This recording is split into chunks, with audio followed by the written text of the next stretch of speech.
Interest లేదా, ఎందుకు delay అవుతుంది, ఏం అర్థం కాలేదు. బట్ అమ్మాయిని నేను కలిసేటప్పుడల్లా మాట్లాడేటప్పుడు చేస్తున్నాం అంటది. ఫైనలీ ఈ సినిమా when we started interacting properly, when we started working together, she is such a sweet girl sir. She is so, ఇది ఇండస్ట్రీలో ఎవరైనా మీకు చెప్తారు, very very hard working girl, very good work ethic, పక్కా థరో ప్రొఫెషనల్. ఒక్కసారి సెట్కి వస్తే she is very involved, ఏం చెప్పినా చేస్తుంది. అమ్మ కొంచెం త్వరగా డ్రెస్ చేంజ్ చేసుకుంటారా అమ్మ, ఇది షిఫ్టింగ్ చేయాలి అదే అంటే మీకు అంటే 3 minutes అంటే 3 minutesలో ఉంటుంది డ్రెస్ చేంజ్ చేసుకొని. Extremely hard working girl, very very professional, very good work ethic. ఇది ఎవరైనా చెప్తారు మీకు, ఇది నేనే తెలుసుకున్నా ఇప్పుడు. But more than anything else, she is a very warm loving girl. Bad మూడ్లో ఉన్నా సరే, ఎవరైనా ఏదైనా అనేసారన్నా సరే అది చూపించకూడదు ఇంకొకరి మీద. సెట్లో మనం ఉన్నప్పుడు నవ్వుతూ ఉండాలి. ఆ పాపం చాలా ఎఫర్ట్ తీసుకొని అందరితో మనం సరదాగా ఉండాలని ట్రై చేసే నాకు అలాంటి వాళ్ళు చాలా ఇష్టం sir.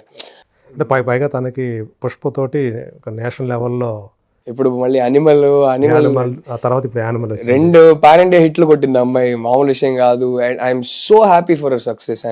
She is a lovely girl sir, really really lovely girl and very warm human being. నాకు అలాంటి వాళ్ళు బాగా నచ్చుతారు. So I'm really enjoying working with her. And I think we also developed a very good working rhythm. Director actor working rhythm అనేది చాలా important కదా. ఏం చెప్పినా, ఎంత ఎక్స్ప్లెయిన్ చేసినా మొత్తం ఇన్పుట్ తీసుకుంటుంది. అది బయటికి వస్తుంది. అది ఒక టేక్ తర్వాత ఇంకో టేక్ నాకు వచ్చే ఇది కూడా కావాలి, అది కూడా కావాలంటే నెక్స్ట్ టేక్ చెప్పింది అంతా కనపడతాయి. Okay. So absolutely enjoying working with her. And more than that, it is been a pleasure to get to know her personally. ఈ గర్ల్ ఫ్రెండ్ తో ఆడియన్స్ అందరూ కూడా లవ్ లో పడిపోతారా? ఫింగర్స్ క్రాస్డ్, అదే కోరుకుంటున్నా sir. Fingers crossed. I think నేను రాసిన character special అని నాకు తెలియదు, కానీ అమ్మాయి దాన్ని ఇప్పుడు లైఫ్ కి తీసుకొస్తుంటే నాకు స్పెషల్ అనిపిస్తుంది. I really hope it makes people fall in love with Rashmika all over again, and she deserves all that love as a human being. So అదే కావాలని మనస్ఫూర్తిగా కోరుకుంటాను నేను. Thank you sir, thank you so much. పక్క direction okay చేస్తున్నారు, artist గా ఏం చేస్తారు? అదే సార్, ఆల్మోస్ట్ జగ్రాలో చేస్తున్నారు. అవును ఆలియా భట్ తోటి 2 years గా యాక్చువల్లీ. సరే సినిమా స్టార్ట్ అవుతుందని చెప్పి ఏమి ఒప్పుకోలేదు sir. Almost 2 years, 1.5 years cinema అంటే క్లారిటీ లేక ఒప్పుకోలేదు. తర్వాత ఓకేలే ఇప్పుడు డిలే అవుతుంది సినిమా, వెంటనే అయితే స్టార్ట్ కాదు అని తెలిసాక కొన్ని సినిమాలు ఒప్పుకున్నా అప్పుడు. సో దాంట్లో ఒకటి జిగ్రా, మీరు చెప్పినట్టు వాసన్ బాలా డైరెక్షన్ లో Alia Bhatt is playing the lead role, I'm playing a supporting role in that, Karan Johar production లో. ఇంకోటి ఓజీలో చేస్తున్నాను. I really like the role, it's very interesting role. ఏది కళ్యాణ్ గారితో ఫస్ట్ టైం. అండ్ నా friend director, so Jeetu director. So it's lovely to see him at work. And మీరు ఎక్కడ కలిసి పని చేశారా, లేదా ఎలా friend? Basically Vennela Kishore through నేను సుజిత్ ఫ్రెండ్స్ అయ్యాం సార్. వెన్నెల కిషోర్ ఏమో రణరాజా రన్ నుంచి సుజిత్ ఫ్రెండ్, నాకేమో అలా నుంచి ఆయన నా ఫ్రెండ్. సో టెన్నిస్ ఆడుకుందాం అని చెప్పి ఒక గ్యాంగ్ ఫామ్ అయింది. అక్కడ నుంచి అది గ్యాంగ్ టెన్నిసే కాదు, ప్రాపర్ ఫ్రెండ్షిప్ అయిపోయింది. So I'm so proud of him. అంటే ఆ ఏజ్ లో, and I think he's one of the best visual directors we have. మొన్న ఈ మధ్య శ్రీయారెడ్డి మాట్లాడిందంటే చూశాను. రైట్, మామూలు ప్రపంచాన్ని సృష్టించట్లేదు సుజిత్. రైట్. నేను అలాంటిది ఏమైనా చెప్తే నన్ను తిడతాడు, అన్నా మీరు అదేం చెప్పొద్దు, బిల్డప్ వద్దంటాడు. కానీ ఐ జెన్యున్లీ, నాకు ఇప్పటికీ Saaho in terms of the visual flavour of the film sir, కొందరికి నచ్చవచ్చు, కొందరికి నచ్చకపోవచ్చు, అదంతా పక్కన పెట్టండి. I think what he achieved visually, and Saaho start చేసేటప్పుడు 28 or 29 సార్. ఆ ప్రెషర్ ఫస్ట్ ఆఫ్ ఆల్ వాడు ఎలా తట్టుకున్నాడో ఆ ఏజ్ లో నాకు తెలియదు. నా మీద అంత ప్రెషర్ పెట్టుంటే ఛాన్సే లేదు. బాహుబలి తర్వాత ఆ హీరోని తీసుకొచ్చి మీ చేతిలో పెడుతున్నాం అంటే నా వల్ల కాదండి అని చెప్పి నేను పారిపోతా. ఫస్ట్ ఆఫ్ ఆల్ ఆ ఏజ్ లో ఆ ప్రెషర్ ఎలా తట్టుకున్నాడో నాకు తెలియదు. ఇప్పటికీ in terms of visuals I think ఒక urban slick thriller, action thriller అంటే I feel Saaho still benchmark. ఆ గ్లింప్స్ చూసినప్పుడే అసలు. And his visual imagination is amazing sir. అంటే ఎంత చెప్పినా సరిపోదు. అండ్ ఆ ఏజ్ లో విజువల్ ఇమాజినేషన్ ఉండడమే కాదు, దాన్ని వాడు అచీవ్ చేసే విధానం ఉంది కదా, amazing. So it is lovely to work with him on the set and see his process. And వాడు ఎలా చేస్తున్నాడు, వాడు షార్ట్ డివిజన్ ఎలా చేస్తున్నాడు, వాడు ఒక సీన్ అంటే దాన్ని ఎలా స్టేజింగ్ చేస్తున్నాడు అనేది I'm really enjoying working with him. Sriram Aditya direction లో సారీ సార్, ఏదో అదే ఇప్పుడు తను ఏదైతే ఓజీ ఏదైతే ఒక వరల్డ్ని సృష్టిస్తున్నాడో దాంట్లో మీరు కూడా ఆ వరల్డ్లో పార్ట్గానే ఉంటారా? ఏం చెప్పను sir, okay okay too early and పెద్దోళ్ళ సినిమా అంటే మీ క్యారెక్టర్ పెద్ద స్టార్ సినిమా, నేను ఏం చెప్పినా తప్పైపోద్ది. సో అంతకన్నా ఏం నన్ను అడగండి ఇప్పుడు, అండ్ టైం ఉంది కదా. సో పవన్ కళ్యాణ్ గురించి చెప్పండి. అంటే ఇప్పుడు నేను చెప్తే దాంట్లో కూడా ఏమైనా స్పాయిలర్ అయిపోద్దా అని భయపడుతున్నా sir. But the 1 or 2 times కానీ చెప్పండి. అదే సో ఓజీ, అంతకన్నా నేను ఇప్పుడు ఏం చెప్తే బాగొద్దు. పీకే గారి గురించి చెప్పండి. ఆయనతో కలిసి పనిచేస్తున్నారు కదా, అతను చేయటం ఎలా అనిపించింది? ఐ రియలైజ్డ్ హౌ, అంటే అందరూ ఆయన ఒక క్యాజువల్ స్టైల్లో ఒక లైఫ్తో చేస్తారు కదా, but I realised on the set that he has a process, that ఆయన ఒక డిసిప్లిన్ ఉంది. ఆయన ఎందుకు అలా చేయగలుగుతున్నారు అంటే చాలా క్యాజువల్గా లైవ్లీగా ఆన్ స్క్రీన్ చేయడం ఈజీ కాదు సార్, దాని వెనకాల ఒక ప్రాసెస్ ఉంటుంది. ఆయన మీద ఇంకో పొలిటికల్ ప్రెజర్ ఉంది ఆయన మీద. రైట్ సో దాన్ని బ్యాలెన్స్ చేసుకుంటూ ఉండాలి. Right, it's been amazing sir. I love observing big stars and trying to learn from them.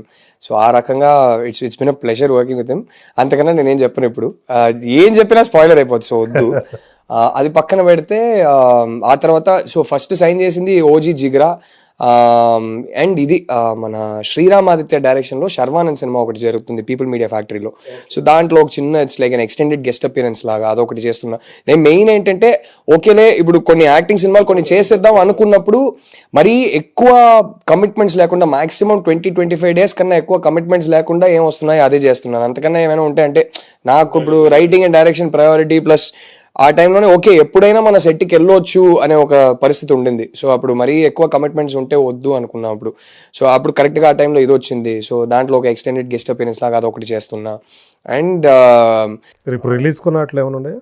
ఇది సార్ చెప్తా, దానికి రాబోతున్నా. సో ఇంకోటి మన వెండ్ల కిషోర్ బ్రహ్మచారి 111 అని ఒక సినిమా చేస్తున్నారు. So it's like a comic spy thriller, it's like a spoof spy thriller. It sounds like a very fun movie. So దాంట్లో again చిన్న గెస్ట్ అపియరెన్స్ ఒకటి చేస్తున్నా. అండ్ నేను లాస్ట్ సైన్ చేసిన సినిమా ఈ వరుసలో ఫస్ట్ రాబోతుంది, గుంటూరు కారం. అదైతే ఇట్స్ జస్ట్ చిన్న రోల్ సార్, చిన్న ఒక గెస్ట్ అపియరెన్స్ లాగా అంతే. So it's not like a major supporting role ఏం కాదు. So I think but that is going to come out first. Sankranti Guntur Kaaram వస్తుంది. శ్రీమంతుడి తర్వాత మళ్ళీ మహేష్ తోటి చేసింది. అవును, సో మహేష్ బాబు గారి సినిమా కాబట్టి నో ప్రాబ్లం, ఏదైనా ఓకే చెప్పలేకపోయారా? అంతే. అండ్ ప్లస్ ఎక్కడో త్రివిక్రమ్ గారితో కూడా పనిచేయాలనిపించింది నాకు. మంచి డైరెక్టర్స్తో అవకాశం దొరికేటప్పుడు జస్ట్ సైలెంట్గా అబ్జర్వ్ చేసి లెర్న్ చేసుకోవచ్చు కదా సార్. సో అదొక గ్రీడ్ ఒకటి ఉంది. మంచి డైరెక్టర్ ఒక సినిమా వస్తుంది అంటే వెళ్ళి చేద్దాం అనేది. So it's amazing. అండ్ నాకు ఇంకా గుంటూరు కారం అయితే అయిపోయింది. ఓజీ కొంచెం ఉంది, మాక్సిమం నా పోర్షన్ అయిపోయింది, ఇంకొంచెం ఉంది. జిగ్రా ఇంకొంచెం ఉంది. సో జిగ్రా ఇప్పుడు మళ్ళీ జాన్లో నాకు ఒక 4-5 days ఉన్నాయి. ఓకే, ఆలియాతో ఉండే మీకు కాంబినేషన్ ఉందా? చాలా, మాక్సిమం నా సీన్స్ అన్ని ఆలియాతోనే కాంబినేషన్ సీన్స్ ఉన్నాయి. Okay okay, it's lovely. Vasan Bala again is another sweet heart of a director. And Alia నా తను న్యూ ఏజ్ డైరెక్టర్ అనుకోవచ్చు వాసన్ బాలాని. ఇది sir 100% is a sweet heart to work with. నేను యాక్చువల్లీ ఆయన సినిమాలు చూసి మనిషి చాలా ఇంటెన్స్ ఉంటారేమో ఆ టైప్ అనుకున్నా. ఎగ్జాక్ట్ ఆపోజిట్, మనిషి ఒక teddy bear literally, very sweet guy. And Alia is a fantastic costar. I mean 1% కూడా లేదు. అంటే ఇంట్లో ఎప్పుడు మ్యూజిక్కే కదా మీ అంతా ఇంట్లో? మ్యూజిక్ వినడం ఇష్టం సార్, మ్యూజిక్ వినడం ఇష్టం. ఆల్ టైప్స్ ఆఫ్ మ్యూజిక్ వింటా, ఎంజాయ్ చేస్తా. కానీ అంతకుమించి టాలెంట్ ఏమీ లేదు. పాడడం రాదు, ఏ ఒక్క ఇన్స్ట్రుమెంట్ రాదు, కంపోజింగ్ అయితే అసలు రాదు. సో నో సార్, అలాంటిది ఏం అంబిషన్స్ లేవు నాకు. కాదు, ఇప్పుడు మీరు డైరెక్టర్ అయిపోయిన తర్వాత, యాక్టర్ ఓకే, డైరెక్టర్ అయిపోయిన తర్వాత చిన్మయి నుంచి ఎలాంటి సపోర్ట్ మీకు లభిస్తుంది? అంటే ఇంటి దగ్గర చాలా పీస్ ఆఫ్ మైండ్ ఉంటేనే మనం ఆ క్రియేషన్ అనేది మన నుంచి రాదు. అబ్సల్యూట్లీ. సో ఎలా ఇప్పుడు అంటే మీరు మన్మధుడు 2 తర్వాత ఎలాంటి సపోర్ట్ ఇచ్చింది? దాంతో ఎలా మీరు కోపప్ అయ్యి? డైరెక్షన్ పరంగానే కాదు, in all ways she is my emotional support. I'm hers and she is mine. So నేను చెప్పా కదా sir, when you see her and తనకి నా సక్సెస్, నేను మంచి సినిమాలు తీయడం ఎంత ఇంపార్టెంట్ అని చూస్తే దానికోసమైనా కష్టపడి పనిచేయాలనిపిస్తుంది. నేను ఒక్కరోజు వచ్చి అరే ఇవాళ సీన్ తీసాము బాగా వచ్చిందని చెప్తే తన కళ్ళలో ఆ హ్యాపీనెస్ చూస్తే చాలు, దానికోసమే బాగా పనిచేయాలనిపిస్తుంది. అండ్ ఎక్కడో సినిమా అందరికీ నచ్చలేదు అంటే తనకి నాకన్నా ఎక్కువ బాధ ఉంటుంది, కానీ నా దగ్గర చూపించకూడదు, వాడు ఆల్రెడీ అప్సెట్ ఉన్నాడు, వాడి దగ్గర వెళ్ళి చూపించకూడదు అని ఉంటుంది. అది చూస్తుంటే అరే చిన్ను కోసమైనా నెక్స్ట్ సినిమా ఎలాగైనా బాగా తీయాలనిపిస్తుంది. She's everything sir. అంటే I'm her emotional support. I take a lot of interest in her work. Her success matters a lot to me, lot more than my own success.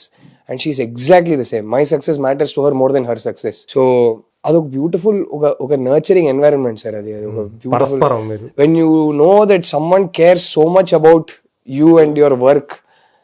You feel good about yourself, you feel loved, you feel like you are important.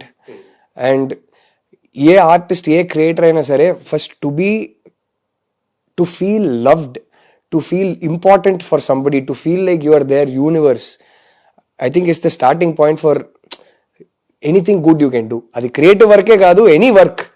I think that is the starting point. అది ఉండడం అనేది touch 1000 logs of wood. అది ఉండడం అనేది చాలా బయట ఎన్నో రకరకాల ప్రెజర్స్ తోటి పనిచేసే ప్లేస్ లో ఎన్నో ఉంటాయి సార్. మనం ఇంటికి ఎవరో అంటారు, చాలా స్మాల్ ఫీల్ చేపిస్తారు మమ్మల్ని. ఏదేదో జరగవచ్చు. సోషల్ మీడియా ఓపెన్ చేస్తాం, ఎవడో ఒకటి ఏదో ట్రోల్ చేస్తాడు. ఒక్క సెకండ్, ఒక్క క్షణం కాన్ఫిడెన్స్ మొత్తం పోతుంది.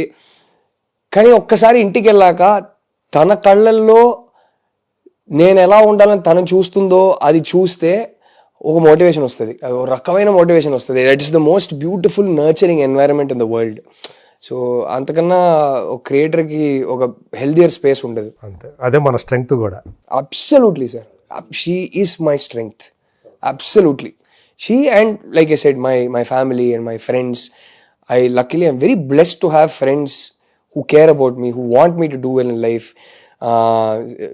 లిటరలీ కిషోర్ అయినా, సమంత అయినా, శేషు అయినా, నా సినిమా అంటే వాళ్ళ సినిమాకి ఎంత టెన్షన్ తీసుకుంటారో అంతే టెన్షన్ తీసుకుంటారు. అండ్ నేను అంతే, నా సినిమాకి నేను ఎంత టెన్షన్ తీసుకుంటానో వాళ్ళ సినిమాకి అంతే టెన్షన్ తీసుకుంటారు. అస్సలు ఒక రకమైన టెన్షన్ స్టార్ట్ అయ్యింది. ఇప్పుడు సమంతకు రిలీజ్ ఉంది, లేకపోతే శేషుకు రిలీజ్ ఉందంటే అరే దేవుడా ఆ టైప్ ఒక టెన్షన్ ఉంటుంది. అలా ఒక 5 ఉంటే చాలు సార్ లైఫ్లో. అది అంటే శేషు కూడా అంత క్లోజ్ అనమాట మీకు? చాలా సార్, చాలా ఎక్స్ట్రీమ్లీ క్లోజ్. ఓకే. తను కూడా ఇండస్ట్రీకి వచ్చినప్పటి నుంచి అంటే నలుగురు ఒక గ్యాంగ్ సార్. ఏదైనా సరే ఇప్పుడు ఒక సినిమా తీయబోతున్నాం అంటే ఫస్ట్ స్క్రిప్ట్ నరేషన్ ఇచ్చేది వీళ్ళకే, ఫస్ట్ ఫీడ్బ్యాక్ తీసుకునేది వీళ్ళకే, రేపు ఒక ఫస్ట్ కట్ రెడీ చేశానంటే చూపించేది వీళ్ళకే. సో అండ్ వాళ్ళు అంతే. ఇప్పుడు శేషు ఒక సినిమా ఫస్ట్ కట్ రెడీ చేశారంటే ఫస్ట్ నన్ను కిషోర్ని పిలిచి చూపిస్తాడు. లైక్ ఐ సెడ్, వీళ్ళే నా సపోర్ట్ సిస్టమ్. ఆ సపోర్ట్ సిస్టమ్ ఏ మనిషికైనా ఇంపార్టెంట్ సార్. అది ఉంటే చాలు. వీళ్ళు కొందరు ఉన్నారు కదా, అంతే. ఆ రకంగా చూసుకుంటే ఏం పర్వాలేదు అనమాట. రాహుల్ ఏ పనైనా చేయగలుగుతాడు, అంతే సార్. అది ఉంటే చాలు కదా సార్, అంతకుమించి ఏం కావాలి లైఫ్లో. మీ ఇద్దరు కలిసి అంటే వైఫ్ అండ్ హస్బెండ్ కలిసి ఏమైనా ప్లాన్స్ ఉన్నాయి, ఏదైనా చెయ్యాలి అంటే సంథింగ్, అంటే సొసైటీకి లేదా తను ఏదైతే తన ఆలోచనలు ఉన్నాయో అలాంటి ఏదైనా మనం కలిసి ఏదైనా చెయ్యాలా, అట్లాంటిది ఏదైనా ఉందా? తను ఎలాగో చేస్తూ ఉంటది. నేను అప్పుడప్పుడు నాకు బ్యాండ్ ఉంది, నాకు టైం ఉందంటే నేనేం హెల్ప్ చేయవచ్చు చేస్తా, కానీ తను ఏదో ఒకటి చేస్తూ ఉంటుంది. తను ఏదో ఆర్గనైజేషన్ ఏదో ఉందనుకుంటా. ఆర్గనైజేషన్ అంటే ఒక ఆర్గనైజేషన్ కి సపోర్ట్ చేస్తుంది. బట్ మెయిన్ ఏంటంటే తను మెయిన్ చేసేది ఎవరైనా వచ్చి అది నేను ఇలా చేస్తున్నాను కూడా ఇప్పుడు చెప్పుకోవట్లేదు, కానీ 2-3 చేశాక అందరికి అంటే అందరికి అది తెలిసిపోవడం వల్ల అందరు వచ్చి చిన్మయిని అడగడం. బేసిక్లీ స్కూల్ ఫీజు కట్టలేకపోతున్నారు, కాలేజ్ ఫీజు కట్టలేకపోతున్నారు, కానీ చాలా డిజర్వింగ్ క్యాండిడేట్స్, మంచి మార్క్స్ ఉన్నాయి, వీళ్ళు ఎడ్యుకేషన్ కంటిన్యూ చేస్తే వీళ్ళకి ఒక బ్రైట్ ఫ్యూచర్ ఉందని అనిపిస్తే she tries to raise funds for them. కొన్నిసార్లు we may not be able to because the needs may be very, అంటే అకాడమిక్ సీజన్ స్టార్ట్ అయ్యేటప్పుడు చాలా ఎక్కువ డిమాండ్స్ వస్తాయి ఇట్లా. కానీ తన వల్ల ఏమవుతుందో ప్రతి ఇయర్ చేస్తూ ఉంటుంది. అది ప్రతి టర్మ్ ప్రతి ఇయర్. ఈ మధ్య కూడా నాకు ఎవరో ఒక DM పంపించారు. నేను ఇలా ఏదో ఒక యూనివర్సిటీలో పాస్ అయి బయటికి వచ్చారంట. లాస్ట్ ఇయర్ ఫీజు కట్టకపోతే చిన్మయినే ఫండ్స్ అరేంజ్. పదాలు తెలియని పెదవులకు అమృత వాక్యం అమ్మ. సంతానలేమి సమస్యతో బాధపడుతున్న ప్రతి స్త్రీమూర్తి బాధను మేము అర్థం చేసుకోగలం. 49 వరల్డ్ బెస్ట్ ఎంబ్రియాలజీ ల్యాబ్ మరియు జిల్ట్రిక్స్ అలారం సిస్టాన్ని మొట్టమొదటిసారిగా ఏపీ మరియు తెలంగాణలో ఈ నెల 9న ప్రముఖ సినీ నటి స్నేహ, స్పెయిన్ దేశానికి చెందిన international senior embryologist Javier Herrera గారు ప్రారంభించారు. ఈ శుభతరుణంలో రక్త పరీక్షలు, AMH test, RBS, semen analysis, ultrasound scan, follicle scan ఈ నెల 31 వరకు ఉచితంగా అందిస్తుంది. 49 అంటే సంతానం, 49 అంటే సంతోషం.